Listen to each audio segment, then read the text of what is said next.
Before you watch another second of this video, I need you to understand something uncomfortable. The person ruining your life may not be your enemies, your circumstances, your childhood, or your bad luck. It may be the version of you that has become addicted to distraction, comfort, and emotional escape. And deep down, you already know it. Because there are moments when you are completely alone, no noise, no notifications, no performance for the world, and in those moments, something inside you whispers that you are capable of far more than the life you are currently living. But instead of confronting that feeling, most people bury it. They scroll, they procrastinate, they wait for motivation, they blame stress, and slowly, year after year, they become strangers to their own potential. This video is not going to comfort you. It is going to expose you. It is going to challenge the way you think, react, suffer, love, work, and survive. Because the Stoics understood something modern society desperately tries to avoid. Your emotions are not always wisdom. Sometimes your feelings are keeping you weak. Sometimes your habits are quietly destroying your future. Sometimes the voice inside your head cannot be trusted, and that is dangerous. Because if you cannot control your own mind, eventually your fears will control your decisions, your impulses will control your actions, and other people will control your worth. But by the end of this video, you are going to understand the 12 Stoic secrets that separate emotionally fragile people from mentally unstoppable ones. And one of these lessons may completely change the way you see yourself forever. So listen carefully. Because this is not just motivation. This is psychological warfare against the weaker version of you. There is a moment in every person's life when they begin to realize that the greatest danger was never outside of them. It was not the difficult childhood, not the betrayal, not the rejection, not even failure itself. The greatest danger was the voice in their own mind that they never learned to question. Because if you listen carefully, most people are not living consciously. They are reacting automatically. They are being emotionally dragged through life by impulses they do not understand. And what makes this dangerous is that modern culture rewards reactivity. The louder your outrage, the more attention you receive, the more emotionally impulsive you become, the more the world seems to validate you. People confuse emotional expression with emotional intelligence, but they are not the same thing. Saying everything you feel does not make you self-aware. Sometimes it simply means you have no discipline over your inner world. The Stoics understood this centuries ago. They believed the mind could either become a weapon for clarity or a prison of illusion. And most people never notice when the prison is being built because it happens slowly. One habit at a time, one excuse at a time, one emotional reaction repeated so often that it begins to feel like personality. Think about how many people say, "This is just who I am impatient, I overthink, I get angry easily, I shut down, I avoid confrontation." But what if many of the traits you call personality are actually patterns of emotional surrender? What if your reactions are not fixed truths, but trained behaviors you repeated long enough to identify with? That changes the entire conversation, because now the question is no longer, "Who are you?" The question becomes, "What have you practiced becoming?" You practiced distraction. You practiced fear. You practiced emotional dependence on validation. You practiced running away from silence because silence forces self-confrontation. And eventually the mind adapts to whatever it repeatedly experiences. This is why some people cannot sit quietly for 5 minutes without reaching for stimulation. Their inner world has become so chaotic that silence feels threatening. they are not escaping boredom. They are escaping themselves, and this is where Stoicism becomes deeply uncomfortable, because it removes the luxury of blaming everything on the outside world. It asks you to examine your participation in your own suffering. Not all suffering is chosen, of course. Pain is real, betrayal is real, loss is real, but the Stoics made a distinction that most people never learn. Pain is inevitable. Psychological captivity is optional. Two people can experience the same rejection. One becomes bitter, resentful, obsessed with proving their worth. The other becomes wiser, calmer, more grounded. The event was identical, the interpretation was different, which means your experience of life is shaped not only by what happens to you, but by the meaning your mind attaches to it. This is why controlling your mind is not motivational language. It is survival, because an uncontrolled mind will destroy opportunities your talent could have handled. It will sabotage relationships your heart wanted to keep. It will create imaginary catastrophes before reality even arrives. Some people lose years of their lives fighting battles that never actually happened outside their imagination. And the frightening part is how normal this has become. People wake up already exhausted by thoughts that have not even occurred yet. They predict rejection before speaking. They assume failure before trying. They emotionally rehearse disaster every single day, then wonder why peace feels impossible to access. Your mind believes what you repeatedly feed it. If you constantly rehearse fear, your nervous system begins living in danger even when you are safe. If you constantly rehearse resentment, your body carries anger long after the moment has passed. Eventually, your thoughts stop becoming visitors and start becoming identity. This is why the Stoics trained themselves to pause before reacting. Not because they lacked emotion, but because they understood something profound.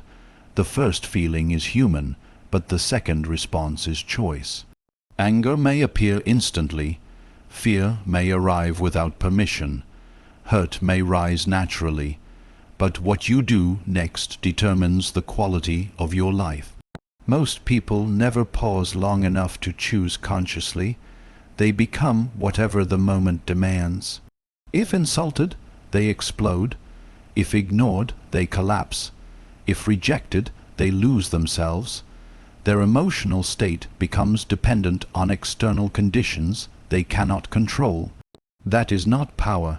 That is dependency disguised as passion. Real strength is quieter than people imagine. It is the ability to remain centered while chaos invites you to abandon yourself. It is the discipline to think clearly while emotions scream for immediate reaction. It is the courage to face uncomfortable truths about your own behavior instead of endlessly analyzing everyone else. And once you understand this, your entire life begins to change, because you stop asking, how do I control the world? And begin asking, how do I stop the world from controlling me? That is the moment maturity begins, because the strongest mind is not the loudest one. It is the one that remains steady when life tries to pull it apart. And if you cannot govern your own mind, eventually someone else will. There is a hidden addiction that almost nobody talks about, because society has learned how to make it look normal. It is the addiction to comfort, not physical comfort alone, but psychological comfort. The need to avoid anything that threatens the ego, challenges identity, or exposes weakness. And over time, this avoidance becomes so sophisticated that people no longer recognize it as fear. They call it waiting for the right moment. They call it protecting their peace.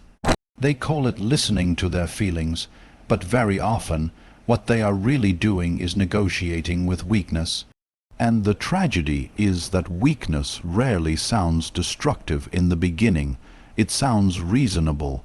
It whispers instead of screams. It says, start tomorrow. It says, you deserve a break. It says, you are not emotionally ready yet. And because the voice sounds compassionate, people trust it. They do not realize that self-destruction is not always violent. Sometimes it is gentle. Sometimes it arrives disguised as permission. This is why so many intelligent people remain stuck for years, not because they lack ability, but because they became emotionally attached to postponement. They wait to feel motivated before acting. They wait to feel confident before speaking. They wait to feel certain before committing. But the Stoics understood something modern culture desperately tries to avoid. Action must often come before emotional readiness. You do not become disciplined and then take action. You take action, and discipline is built afterward. This changes everything because it destroys the fantasy that transformation begins with emotion. Most people believe powerful people wake up feeling inspired. They imagine disciplined individuals possess some rare psychological advantage, but what actually separates them is much less glamorous. They simply stopped obeying every emotional impulse that passed through them. That is all. They learned how to move while uncomfortable. And this is where most people break, because discomfort creates identity exposure. The moment you try to change your life, your mind begins protecting the familiar version of you, even if that version is unhappy. Human beings are deeply attached to familiarity, sometimes more attached to familiar suffering than unfamiliar growth, which means a person can hate their habits and still defend them unconsciously because those habits feel psychologically safe. Think about how often people sabotage themselves immediately after progress begins. They procrastinate right when opportunity appears. They retreat emotionally the moment intimacy deepens. They abandon consistency after a few difficult days. Then they create explanations that sound intellectual, but underneath them is the same ancient fear. If I truly change, I will no longer recognize myself. And this is why growth feels threatening, because every transformation requires a small death, the death of excuses, the death of old emotional dependencies, the death of identities built around limitation. The Stoics believed that character is revealed not by what a person intends to do, but by what they repeatedly choose under pressure. Anyone can speak beautifully about goals. Anyone can describe the life they want, but your real standards are hidden inside your habits. Your real priorities are revealed by repetition, not your intentions, your repetitions. And repetition is powerful because the mind adapts to what it tolerates. Every time you break a promise to yourself, trust weakens slightly. Every time you avoid difficulty, your fear becomes reinforced.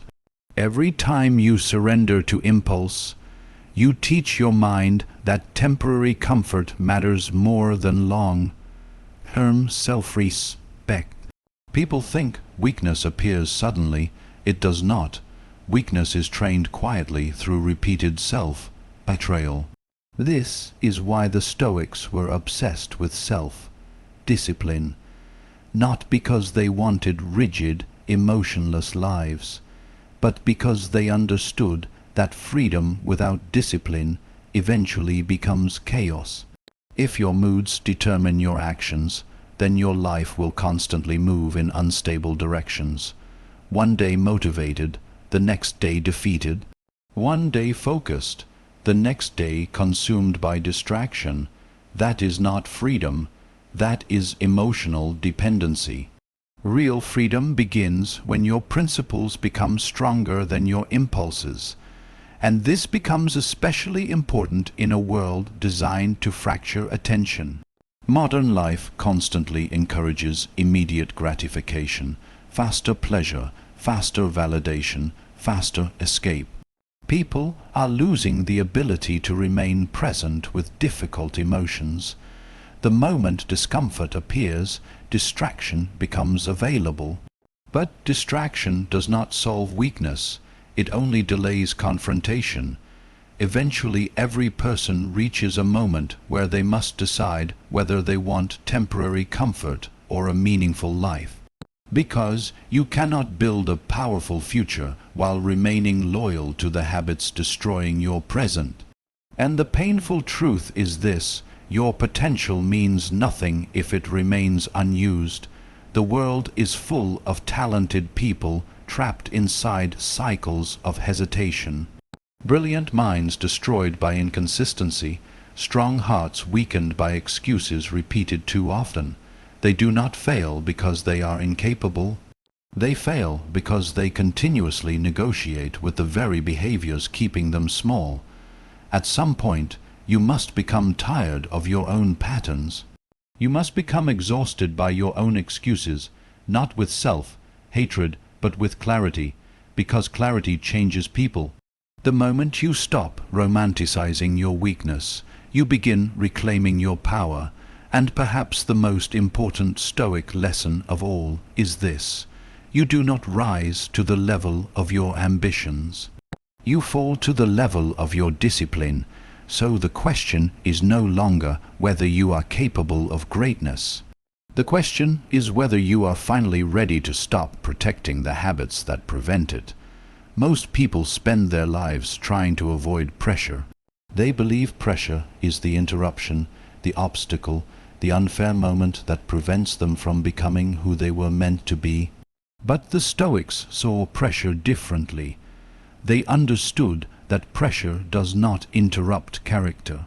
Pressure reveals it, and this is deeply unsettling when you truly think about it, because it means your real self is not the version of you that exists when life is comfortable. Your real self appears when things stop going your way, when expectations collapse, when exhaustion enters the room, when somebody disappoints you, when you are ignored, rejected, humiliated, betrayed, or forced to face uncertainty. That is when the performance ends. Anyone can appear kind when they are receiving love. Anyone can appear confident when they are constantly validated. Anyone can appear emotionally balanced when life is predictable, but remove comfort and hidden truths begin to surface. Suddenly patience disappears, integrity becomes negotiable, anger becomes uncontrollable, fear begins making decisions. This is why adversity is so psychologically revealing. It exposes the gap between the identity people project and the identity they actually embody. And most people are terrified of discovering that gap, because we live in a culture deeply invested in appearance. People carefully curate how they are perceived. They learn the language of confidence, growth, healing, self-awareness. But language is easy. Pressure is honest. Pressure has no interest in performance. It strips away the narrative and reveals the nervous system underneath it. The Stoics believed that every difficult moment contains information, not punishment, information. It tells you where you are emotionally undisciplined. It reveals where your ego still controls you. It exposes the emotional wounds you pretend no longer affect you. And if you are willing to observe yourself honestly during those moments, suffering becomes transformative instead of destructive. But that requires a level of self-confrontation most people spend their lives avoiding, because the human instinct is to externalize discomfort. We blame circumstances, blame other people, blame timing, blame stress. And yes, sometimes life truly is unfair. Sometimes people genuinely hurt us, but the Stoic perspective asks a more uncomfortable question: what is this situation revealing about me? Not about them, about me. Why does criticism destabilize me so deeply? Why does rejection destroy my sense of worth? Why do I collapse emotionally when control disappears? Why do I need constant validation to feel secure? Those questions matter because unresolved emotional dependence hides inside everyday reactions. Many people are not reacting to the present moment. They are reacting to old fears being activated by the present moment. A simple disagreement feels like abandonment. Failure feels like humiliation. Silence feels like rejection. And so their emotional responses become disproportionate because the pain is layered with history. This is why pressure feels unbearable to some people. It awakens everything they have refused to heal. But avoidance never creates strength. Exposure does. Think about physical training for a moment. Muscles grow through resistance, not comfort. The mind works similarly. Emotional resilience is developed through contact with difficulty. Patience develops when patience is tested. Courage develops when fear is present. Self-control develops when impulses demand expression. Without resistance, there is no transformation. And yet modern culture constantly encourages emotional escape. Distract yourself, numb yourself, entertain yourself. Avoid discomfort at all costs. But a person who cannot tolerate discomfort becomes fragile in a world that guarantees difficulty. This is why some people appear successful externally yet collapse internally the moment life becomes unstable. They built an image instead of a foundation, and images crack under pressure. Foundations do not. The Stoics trained themselves mentally before hardship arrived because they understood something essential. Life will eventually test every illusion you hold about yourself. The illusion that you are in complete control, the illusion that comfort is permanent, the illusion that strength means never suffering. No, strength is not the absence of suffering. Strength is the ability to remain conscious inside suffering, to remain thoughtful when anger tempts reaction, to remain grounded when fear creates chaos, to remain principled when easier options appear. That is real maturity. And what is fascinating is that people often discover their greatest strength in moments they never would have chosen. The heartbreak they thought would destroy them becomes the experience that deepens them. The rejection they feared becomes the event that redirects their life. The uncertainty they resisted becomes the place where self-trust is finally built. Pressure has a strange way of introducing people to themselves. But only if they stop resisting the lesson, because suffering can either harden the ego or awaken the mind. One person becomes bitter after pain, another becomes wiser. One person uses adversity as proof the world is cruel. Another uses it as an invitation to evolve. The event matters less than the interpretation, and this is why the Stoics refused to measure life by comfort alone. Comfort can deceive you. Comfort can make you passive, dependent, emotionally weak without realizing it. Pressure, however, forces awareness. It asks you a direct question. Who are you when life stops cooperating? That answer defines your character more than any achievement ever will. So perhaps the goal is not to pray for an easier life. Perhaps the goal is to become someone who remains steady when life becomes difficult, because in the end, calmness under pressure is not weakness. It is mastery.